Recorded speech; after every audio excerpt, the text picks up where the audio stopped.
YouTube. In this video we are going to use the sum product function with if criteria. So in our scenario we have the fruits and the number of fruits and the prices of fruits, right? And we have two queries over here. So first query is where we need to find the total cost of fruit where price should be greater than 20, and in the second query we have the total cost of fruit with price should be greater than 20, and also the number of items should be greater than 5, right?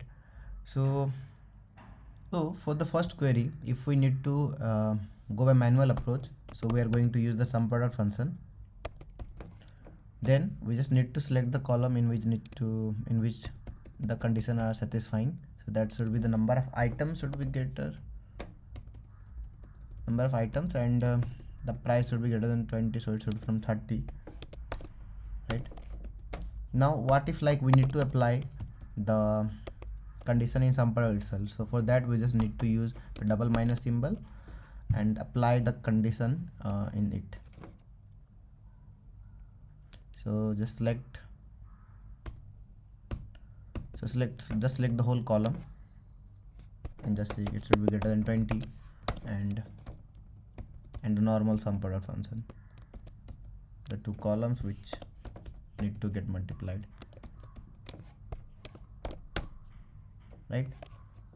Now for the second query we need to apply the if condition multiple times. So let's select sum product. Now we just need to select we just need to have two conditions. So one is that which the number of items should be greater than 5, and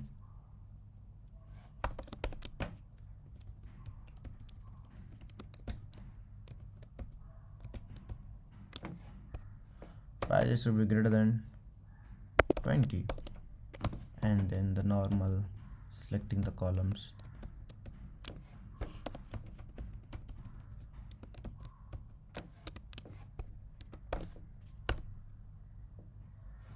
Yeah, so in this way we can apply the if condition within the sum product. Thanks for watching the video.